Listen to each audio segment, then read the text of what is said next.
Okay, hi guys, how you doing? My apologies that I was unable to make my show today at 2 o'clock, and that was because I was invited down to the House of Commons today to be part of a debate for creating a white paper for things to change for those who have been affected by domestic abuse. So my name is Jacqueline Francis.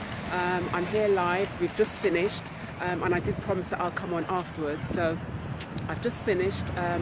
It was a very intense debate. Thank you, Maxine Winter, for joining me. Thank you, Chris, also for joining me. So yeah, as you can see, I'm at Parliament Square. The topic of conversation was for those people who have been affected by domestic abuse and they have no recourse to public funds. And as you know, I'm an advocate for domestic abuse, and I thought it was quite important for me to be here to see what was happening, and whether there's going to be try to get a resolution and to listen to all the stories. So for those of you who don't know me, my name is Jacqueline Francis, author, award-winning speaker and educator, and I've written my book Walk Quiet Run Quick, which is a story about domestic abuse and how domestic abuse does not discriminate. So today the event has been sponsored by Baroness Verma, and it was put on by Gale Force Productions. There was a lot of people in the room, a lot of speakers. It was very informative. The questions are asking, what can be done for those people who may have come to the UK on a spousal visa or any type of visa, but they are with their partners and they have been involved in some form of domestic abuse. And once they've left their partner, they are no longer, they're not entitled to any public funds. So for those of you who don't quite understand, that would mean that if they separate or, from their partners, then they are not entitled to any benefits, any housing benefits, anything for them to live on, because they have no status in the UK. So yeah, we had a lot of talks from a range of people, important people who are advocating for a change in government policy. So that's what the debate was about today: a change in government policy while those that have been affected to have some sort of help while their status or whatever it is that they're involved in, while their status has been sought out by the Home Office. So basically, if you have no recourse to public funds, how do you survive? You can't work, you're not entitled to any benefits. How do you feed yourself and your children? So what they're saying is that, that something has to change.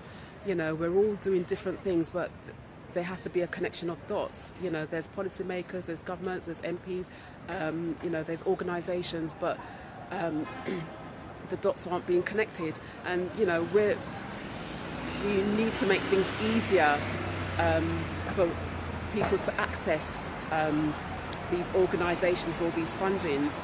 And a lot of the time they were saying, there was a lot of talk about people who have been affected. In order for them to survive, they're starting to prostitute themselves, or they've become destitute, because what else can you do? There is nothing else that you can do. Thanks, Maxine, for your comment. No recourse to public fund cases are so complicated because people are people, especially if they have been subjected to abuse and then they cannot get supported to live effectively in the UK. Yes, absolutely, and that's what they were saying. We live in a society, this is the UK, but yes, we're in the UK, you live in the UK, but that doesn't necessarily mean that you will be automatically be entitled to the benefits that the UK affords you. Thank you, Deborah, so much for watching.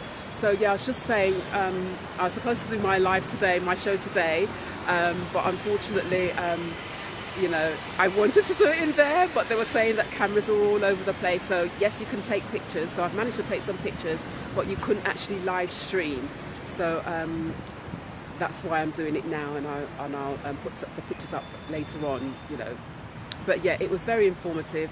So basically, it's been sponsored by Baroness Verma, and you know, it was very informative, an eye opener, because a lot of us are going around and not really knowing what's going on, and this is huge. I mean, this is not new to me. I have come across it before. I am a volunteer at Victim Support. I have done a domestic violence course, and also young children and young peoples. And some of the stories that I hear, you'd be alarmed at some of the stories that you hear. But you know, basically, this debate was about. Oh my gosh, it's starting to drizzle now. This debate was about domestic abuse survivors not having recourse to public funds. So how do they help themselves and their children and their family if they're not entitled to any benefits, if they can't work, if their immigration status is not clear? And these are the people that may have come over to the UK on a spousal visa or any other type of visa. So yeah, it's starting to drizzle here, so I'm going to wrap up.